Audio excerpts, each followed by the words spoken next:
Hello, everyone, and welcome to Marginal Support, where sport is anything but marginal. I am your host, Andre Lindy, and I'm honored to have Ty Givens with me today. And the thing that makes it really special is that she's the first person that's actually asked to come on to Marginal Support instead of me going out and scrambling trying to find people. So, Ty, thank you so much for asking to come on. It's an absolute pleasure. Could you just, tell me a little about who you are and things like that? Absolutely. So obviously my name is Ty Givens and I am founder and CEO of CX Collective. We have two parts to our company. One part is focused on customized consulting engagements, and the second part is focused on playbooks that are built for leaders to really learn what their job is. I've been in support operations for 25 years. I started when I was 18 years old. And I started in workforce management, and I used to work for really large companies, which I like because they have a lot of funding. And so you can try out all the tools and you can roll out different things, and that's fun. But I really found that I love startups. And startups don't have the funding and they don't have the tools. And so what I did is I created CX Collective, which a few years ago was called the Workforce Pro because I thought people would want to do workforce management with me. That is not the case. However, I started the company to be the answer to what I needed when I was scaling teams. So I wish that I had someone I could call up and say, hey, can you help me with a forecast? Can you put together some schedules for me? Here's all the information. I just don't have time to focus on it. We've got to scale. I've got to grow the team. Excuse me. Can you develop a training program for me? We're setting up a new help desk. Can you do that for me? Like all of the things that I needed are the things that CX Collective does. We're like a fractional operational support team. And we've been around for 9 years now, which is crazy. Yeah. So part of what I have been focused on is one, making people aware that a team like this exists. Two, introducing the playbooks for those who don't have the dollars for consulting engagements. So I really wanted to make it where we could help as many companies as possible and as many people as we could, regardless of where they were in their journey. It's amazing. I love the idea of playbooks just simply because I've been in places where there was so much tribal knowledge and there was zero playbooks, and you'd ask someone, "Where's the playbook?" and they'd be like, "It's all up here. It's all up in my Yes, head." I'm like, "Well, yes, that's great, but what happens when you leave?" I mean, exactly. all that knowledge just goes away. So I got in the habit.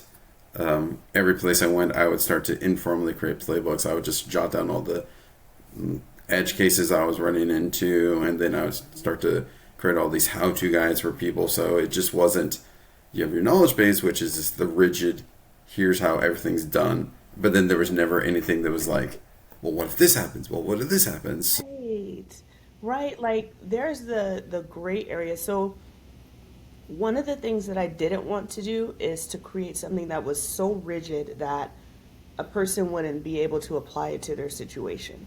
And I didn't want to create anything that was so training focused that you lose your ability to think about how do I apply this.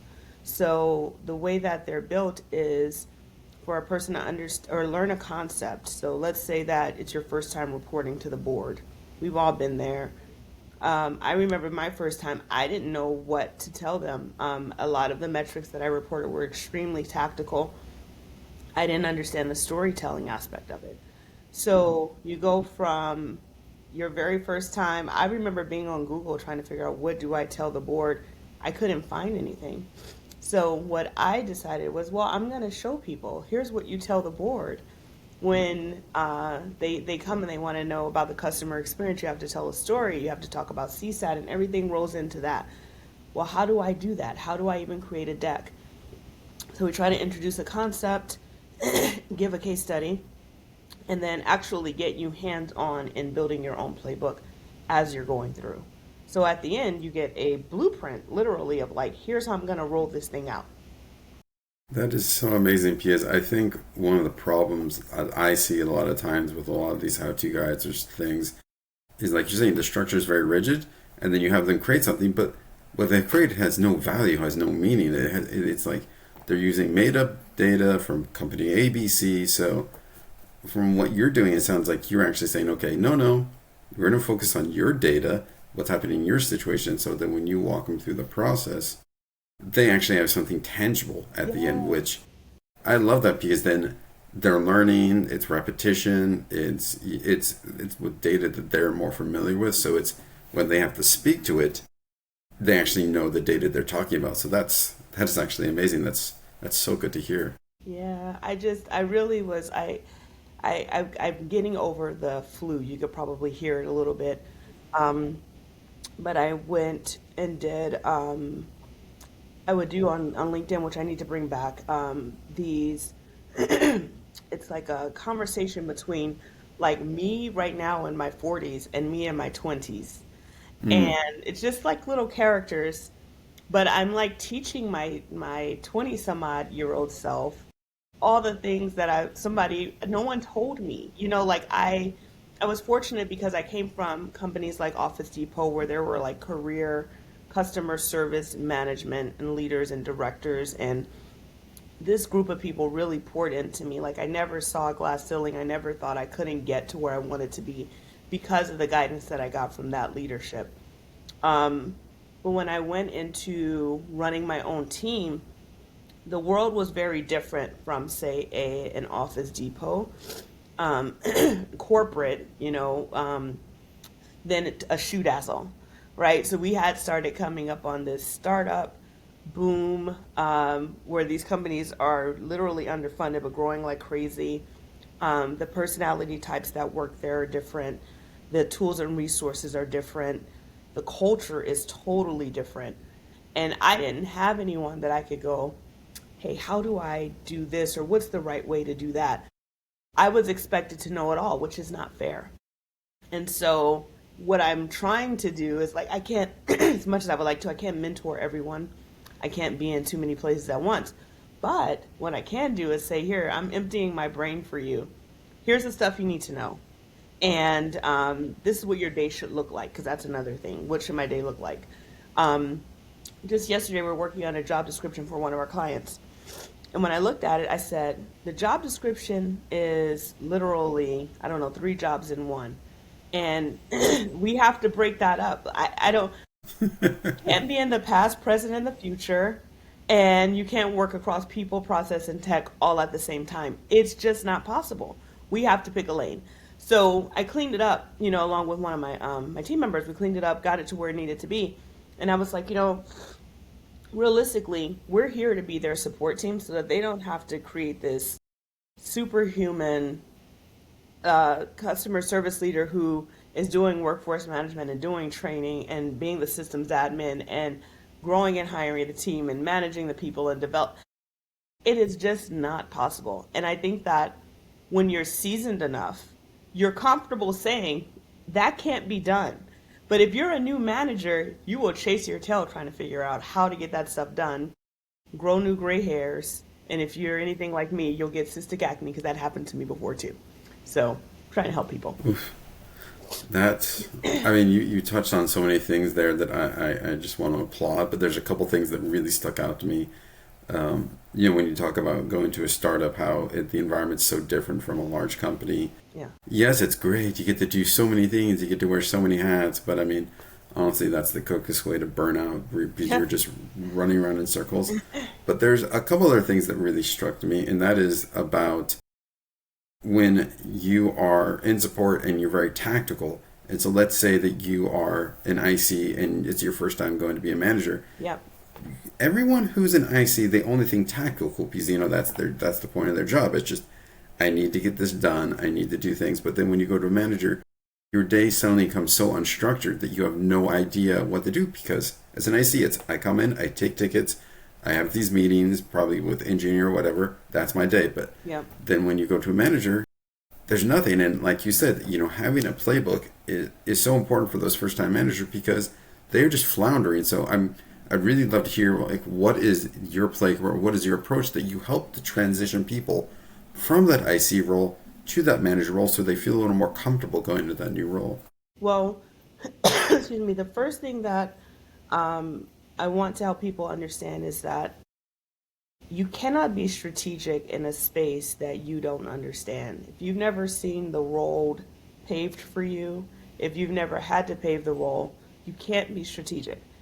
I was 24 years old when I ran my first department, which is awesome and scary at the same time because the youngest person on the management team was 13 years my senior.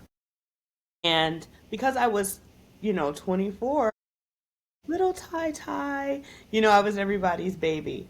But I was coming off of a completely tactical role. So I was running workforce management. My job before that was to do the workforce management. So I get into this company. I'm at Intuit at this time, and I inherit a team. I fought to get a team, got one, and didn't even know what to do with them because I was so used to doing all the work that Mm-hmm. that's what I would do. And then I would be like, "Oh, you don't have anything to do? Oh, let me find something for you to do." And my boss at the time, he told me that I wasn't strategic, and I didn't understand what that meant. And I was like, 24-year-old me was like, what does that mean? Because to me, I was the best at what I was doing because I was getting everything done. I didn't realize that at that time it was my job to work through my team members. So when it comes to moving from individual contributor to manager, what you have to understand is that you're no longer in the spotlight. There's nothing else for you to prove. I literally just said yesterday to one of my team members, we were going over something, and I was like, well, let me just look at it first just so I can get a feel for how you would approach it. And I was like, and if you're better than me, wonderful, because I will step back and give you all the shine. I have nothing else to prove. And I think that in order to be an effective leader, you don't need the spotlight. You can't want the spotlight. You have to give it to your team and you have to enable and you have to empower them. But more importantly, you have to tell them what's expected and hold them accountable for not meeting the expectation. And I think that we often kind of gloss over what it means to be a manager. You just kind of see it and you think that things kind of form themselves. It's like, no, no, no. The reason why this is successful is because I defined what success looks like. So a lot of being a manager is around being able to define and visualize the success, understanding who on your team has the ability to carry that out, or if there's a gap there. And then you have to assess will versus skill. Skill you can teach. If a person doesn't want to do it, there's nothing you can do about that, right? Maybe you got to find someone else, or maybe they're in the wrong role. But it's really about stepping out of the spotlight, turning the spotlight on the team, and being a support to let them make new mistakes.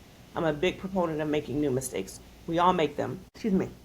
But as long as we're making new ones, we're growing. It's when you make the same mistakes over and over again where it's like, I can't stand that. I agree with that so much. I mean, one of my friends told me, and I truly believe this, he's also a leader in the CX space. He said that leaders are there to help others succeed. Yes. And so, I mean, I can't agree with that more. Is that when you step in that leader role, your success now comes how successful your team is. It's not only your individual success. Yep. And the other way I look at a manager is that when you're an IC, you're supporting the customer. Yes. But then when you become a manager, you are now supporting your team. Yes. You're always supporting someone, but who you're supporting changes. And I think that is something that a lot of people do struggle with. They struggle because they're always used to thinking, okay, these are the people I help with, and that's how I help them. And so then when they move that manager role, they're so stuck in that they have no way to transition. So that's why I think people like yourself are really needed, because when I first came to a manager role, my day was so unstructured. I didn't know what to do. And so I started just helping other new managers, because then I was like, okay, who else can I support right now? Because that's going to make me feel a little more comfortable. Yep. So yeah, I think that's one of the biggest challenges the new manager's support. And then you brought up one other thing that I also got told, and that was, Andre, I need you to be more strategic. And Yes. when new managers hear that for the first time, Yeah. it's like, great, okay, how can I be more strategic? Can you give me examples? We'll just be more strategic. And it is the most crazy thing to hear. Because like, no, I need examples. I need you to show me. Yes. Yes. And you know what? I just told someone the other day, I said, a lot of times your boss tasks you with things that they don't know how to do, which is why they can't explain to you how it needs to get done. So you need to be strategic. Great. What does that look like? Strategy. Well, what does that mean? They can't tell you how to be more strategic because they don't know how to be strategic in your space. And I think another misconception is that people tend to think that their managers or their bosses need to know the job better than they do. And I'm like, no, that's not really their job. Your job is to be really good at the day to day. Their job is to be good at supporting you to get through the day to day. So they need to help with escalations and things like that, sure. But at the end of the day, you should be better at your job than your boss. So when I hear sometimes people saying like, my boss doesn't know anything. Well, your boss knows a lot. It's just that what they know and what they're bringing to the table is different than what you're expected to do, right? Maybe a supervisor should be more of a SME. But if you're talking about a manager or a director, it's not their job to know the day to day and the ins and outs. That's your job. For me, when I had to start doing this, I had to start reaching out to people who had done the transition and had made the move. And then I asked them, how did you successfully make that transition? So I looked for people that already gone through it. What is your advice to people that are maybe, going from IC to manager, or which I feel is even more difficult, is making that next leap, going from like manager to senior manager, because then they're taking on another whole world of responsibilities and these other things that are even more difficult, because they have nothing to base their training on. Yeah, so I think the first thing that you have to understand is you have to define parameters for yourself. You have to be flexible, but you have to define those parameters. So when you move into a managerial role, the first thing you're thinking about is how can I set myself up to make sure that my team is successful? Your job moves away from being hands on in the day to day to really thinking about what it means to move things forward. I always say that a manager is responsible for what happens between now and the next 30 days. When you get to senior management, you're now responsible for what happens from 30 days to, like, say, the next quarter. Your manager is going to handle the day to day, but you need to be thinking about what's going to happen in 90 days and how do I set up my manager to be ready for that. The director is going to be looking out maybe a year, right? And then it's the same thing. How do I set that up for the year? And then a VP is going to be looking far beyond that. They're just really about the company growth and ensuring that the folks who are working with them are able to execute along with, according to those company goals. If you don't give yourself parameters from which to operate in, you're going to struggle because your day is unstructured. It's no longer, here's your queue of work to do. It's more so like, did you get stuff done? And you're like, well, what was I supposed to do today? I handled an escalation. No, your job is to think about what's coming down the pipeline and how do I set up the team. Well, we're going to have to grow. We have to add 2 people to staff. Okay, great. First question is, do I have any documentation or training materials that are ready for them? How am I going to get them on board and get them ready to deliver? How long before they're going to be fully functional? Like, those are the things that you're thinking about as a manager. And these are all things that I kind of like learned on my own. Like my first, like I said, manager role, I was very much an IC because that's what I knew how to do. And then what I found is, this is funny, going from, because I was in workforce management, I realized that the higher I got in workforce management, this sounds crazy, but the dumber I became in the work. It was like, so I took a director role, and you have people who are doing frontline work, and they're handling it, but the work that I was doing at director level was less challenging than what I was doing as an analyst. And I felt like, okay, I was 27, I think, global director, big title, all that stuff. But I was going, hmm, if I stay here, I'm not going to be marketable. So that's not going to be a good move for me. So I moved into a national director role thinking, okay, this should be better. Nope, if I stay here, I'm not going to be marketable. So I had to continuously like add to my own plate, my own skill set. And I think that's another thing is like for people who want to grow, you can't just sit back and let things happen to you. A lot of times you've got to make things happen for you. And I think that that's the part that we often miss. It's just, oh, I was not picked for promotion. Go get your promotion. If your company is not looking at you as viable for the next level, find out why, work on those skills, go somewhere else. Somebody's going to You see know, about you. I think that's a very topical thing you're bringing up right now about keeping yourself relevant because, as we all know in this day and age right now, AI is eating everyone's lunch.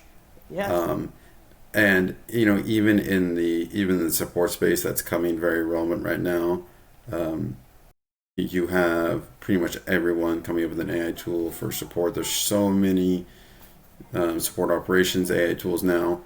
And so I see the traditional support person, just handling tickets, doing stuff being a thing of the past. Support people need to start upping their game.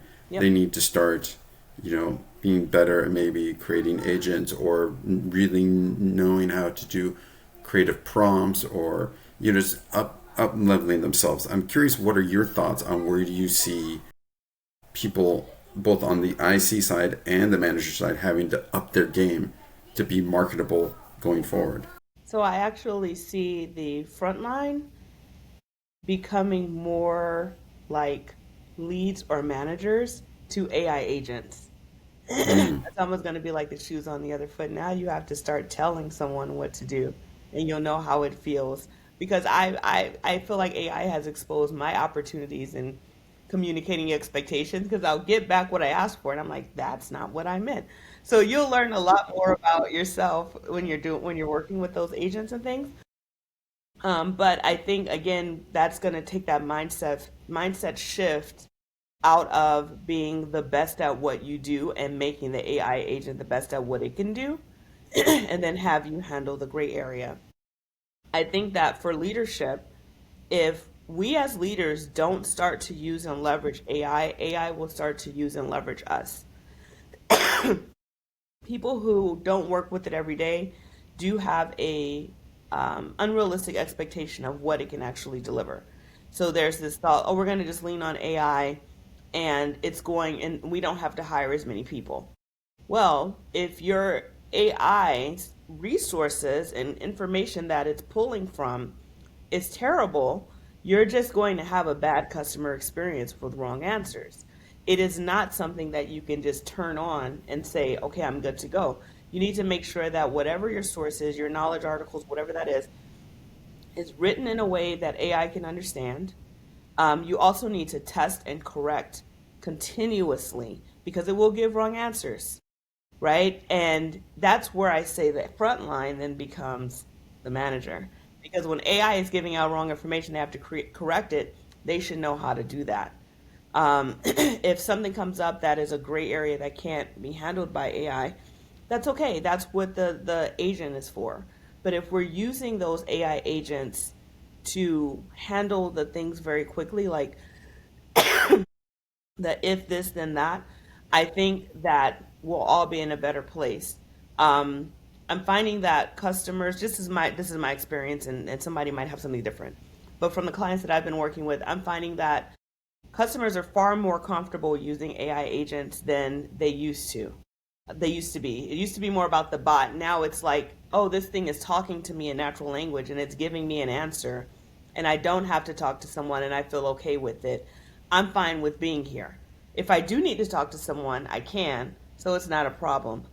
Versus the rigid thoughts behind a bot being it doesn't understand me. We're far past that now. So I think that we have to make AI our employee, or we may not have work to do. I couldn't agree more than that. I mean, it's embrace or be left behind Yeah. is one thing that I think you brought up, and I think is pretty interesting. Also, it's like you're saying, is customers' expectations these days with these AI chat agents, which are really good, at copying language. But then I think what this also does is that when customers finally do get to a person, their level of expectation is much higher now.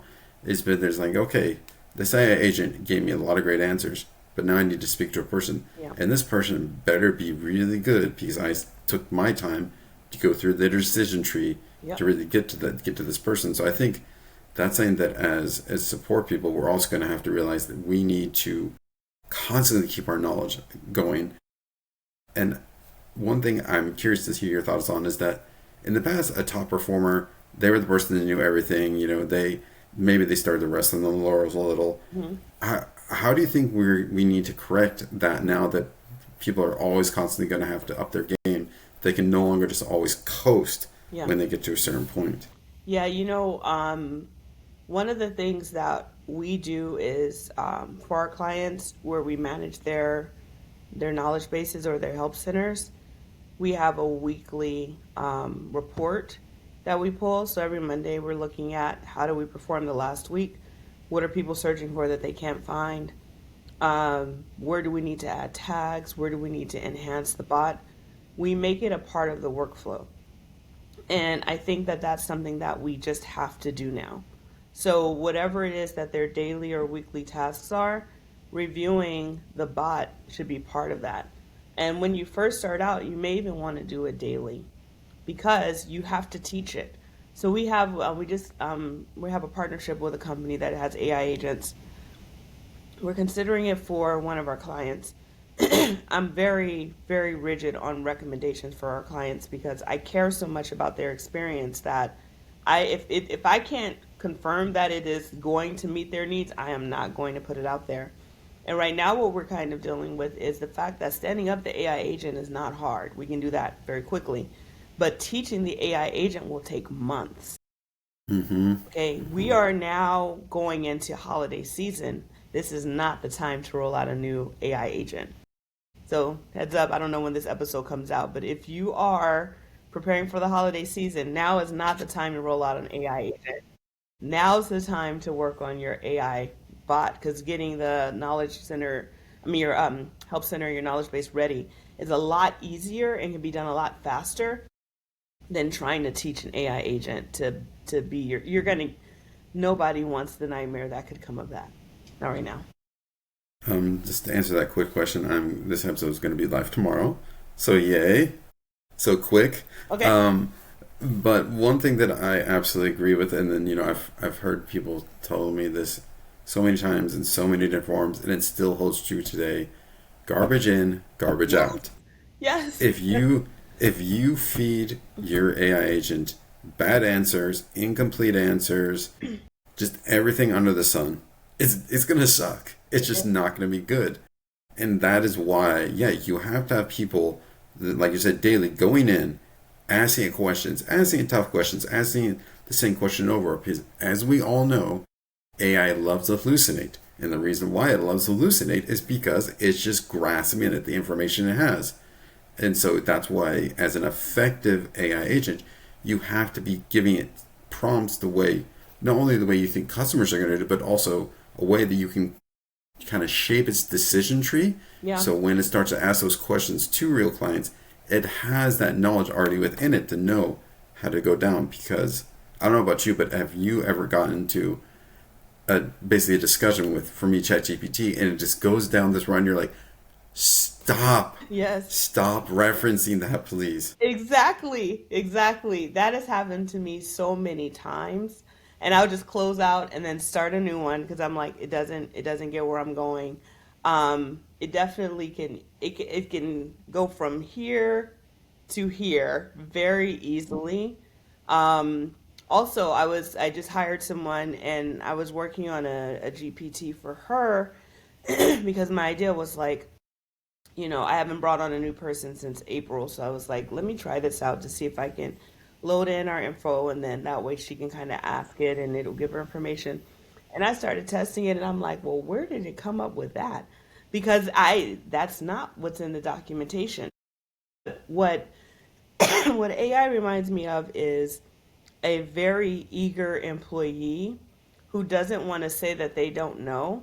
So they're going to go and find an answer somewhere and give you that, even if it's not the right thing. So you really have to watch it. One thing that I've started to get in the habit of is that I will explain everything I want it to do, and then I will ask ChatGPT, what is the prompt I need to give you Oh, to make sure that you're giving me what I want, and it will do it for you. And it's super interesting that it'll be like, you asked this in the wrong way, you asked this in the wrong way, you want to ask me this way because it will give you this results. So this is one of the most effective ways that I've been using recently, is that I tell it exactly what I want, and then I'm saying, I need you to tell me how to tell you what I want. And okay. it does it. So give it a Well, try. I am going to because I've got a ton of work to do today, and that is I am definitely going to try that because I do find that I get a little lazy. You know, you got so many balls in the air. Like for example, I am not a good marketer. I will tell anyone who talks to me like I'm not good at marketing. I'm good at support operations. I am not good at marketing. I lean on ChatGPT to help me with any marketing efforts, how to word things properly. I speak in jargon, just different things like that. But sometimes when I'm working with it to like help me with like a an ad or whatever that is, when I put it out there and when I put in the prompt what I get back, I'm like, this doesn't sound anything like me or like my business because we're not salesy. Like I don't want to be seen as selling anybody anything. I just want to help you. If it makes sense for you to do it. If it doesn't make sense, don't do it. Um, but I have found that sometimes when I'm writing my prompts, um, what I get back, I'm like, it's not exactly what I was looking for. More specific on like the marketing side, but I think it's got a lot to do with the fact that I am not a marketer. And so I don't know how to ask. So I'm going to use your trick. One thing that I've also done is I I do a lot of LinkedIn posts, and so I just kind of do stream of conscious when I'm writing, Yep. and then I will slap that in there, and then when it starts to drift into its own speech, I'm like, oh no, that's not how I sound. You have word for word how I sound. You need to create all your responses based on my voice, Yep. my tone, and it does it. But it's I have a toddler, and it's a lot like Mm-hmm. just when you are with a kid, you're like, that's not how you do it. Yep. This is how you do it. So you are really having to really teach it and like basically just say, no, this is exactly how I want you to do it. Yeah. So please do it like I'm telling you. Yes. So it Yeah. It has helped a lot, especially like I know some people are afraid of it, but what I look at it as is a resource for me for the things that I've always struggled with, mhm. um, to help guide me through in natural language. Like I talked about marketing. Um, just that has just never been my strong suit. Sending out emails just to create awareness and like it's helped me so much with things like that.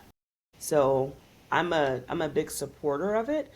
I have asked it some things about CX. It doesn't always know what it's talking about though, but that's okay because I do. So I've seen things that come. I'm like, that's not no, like that's not what you should do there. Like for example, one of the things I've been working on is I want to do a blog around ROI for support operations. So all of the roles that would go into support operations versus what it would be like to work with us in a fraction kind of environment. So I'm working on that. And the output that it gave me for what goes into support operations, I'm like, who exactly are you guys pulling this data from? Like this is not real life. But if I am a CX person, I live this every day. If I wasn't, I might take that at face value. Just like how I take the marketing stuff at face value because I'm not a marketer. Exactly. Yeah. I guess that's why they have to have a disclaimer saying, ChatGPT can be wrong. Yep. Check it.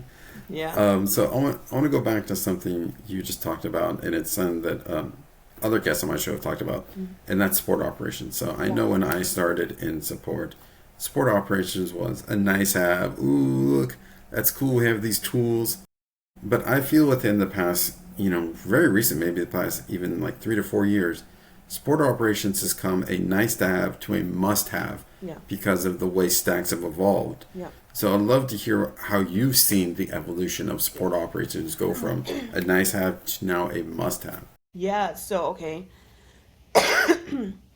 We go back to my time at companies like Intuit and Herbalife and things like that. We had big on-premise server-based systems. We're running Nice, we're running Aspect, we're running Avaya. Like you have all of these systems where the person who is administering them is licensed or certified in many ways.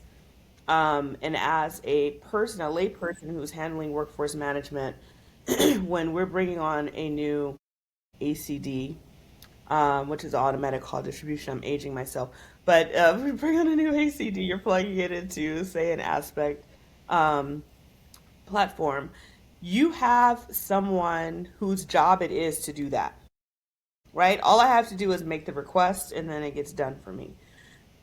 Now, move that into, because actually, before I went to Thrive Market, I was at Seeds Candies. Seeds Candies, again, their order management system, I think they've upgraded since I left 'cause a long time ago, but it was like, I don't know, from the 70s at the time. Oh So, wow. and that system employed a lot of people.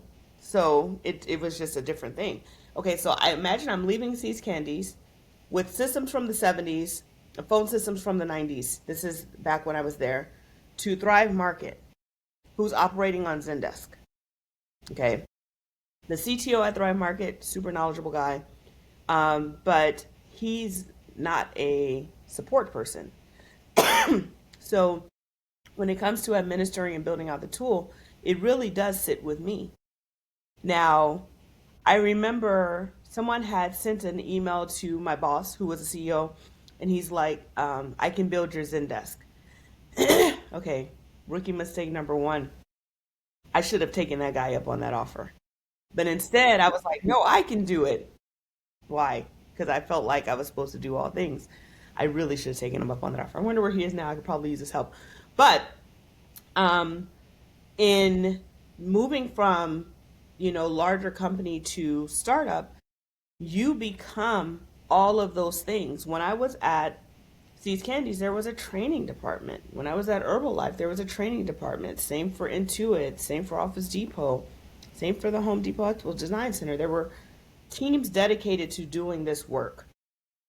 You go to a startup and you as the head of that department is the person who's responsible for doing that work.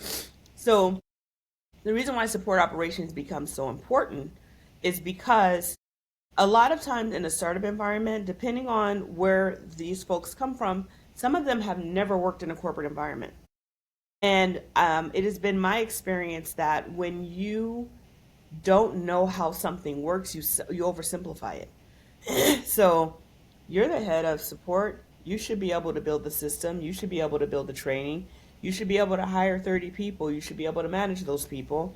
You should be able to do like, and if you sit down and do the math on that, that's, I don't know, 5 people, realistically.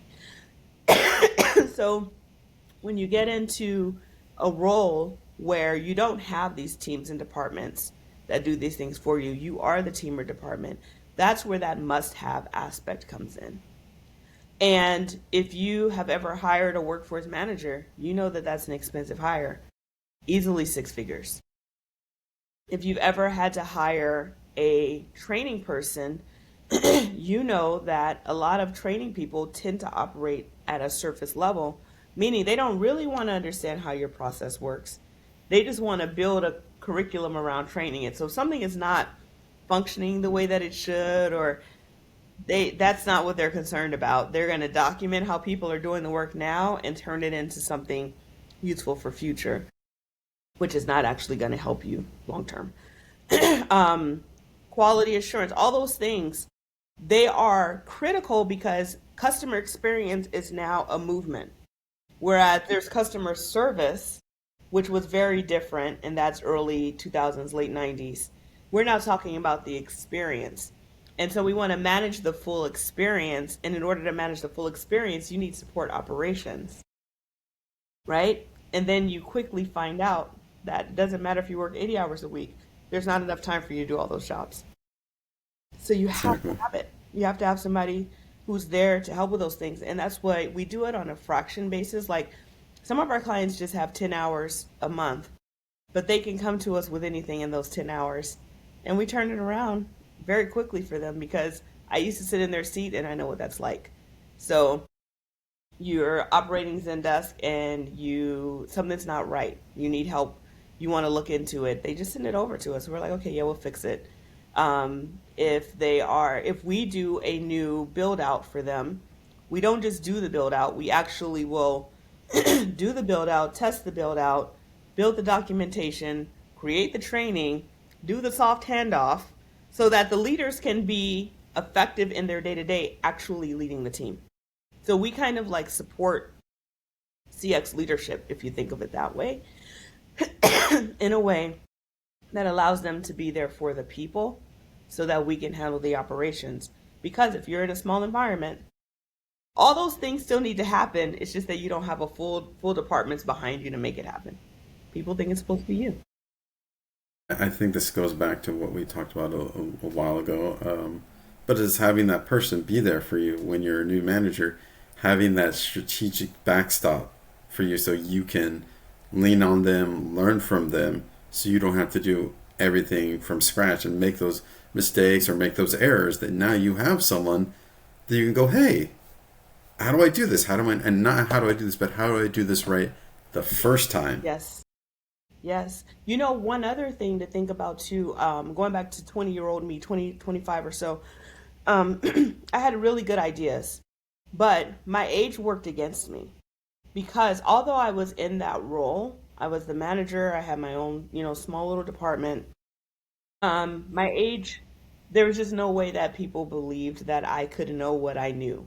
So much so that I remember interviewing for a job, talking to the woman on the phone, everything. Get there, she sees me in person. She goes, "They're never going to hire you. You're too young." I was like 27. What? But that's my reality, right? So, um, when I was 20 something, I was at Intuit, and I had a lot of ideas around things that we needed to do and things that I knew were important to move the team along and to move the business along. And when I would try to present those ideas, no one was listening to me. So we bring in a consultant. This is the beginning of my desire to become a consultant. Bring in a consultant. She actually was a mentor to me. I'm still in touch with her to this day. That was like 20 years ago. And she was like, "Well, what is it that you want to do?" And I told her. She took what I said I wanted to do, made it hers, presented it to them, and got it approved. Sometimes it's the messenger. Why? You might be too young, you might be too inexperienced. They don't think there's any way that you could possibly know how to do that thing. But you might really know how to do it. You might really be just that good. So it's like you need something to kind of back you up to say, this is not just me.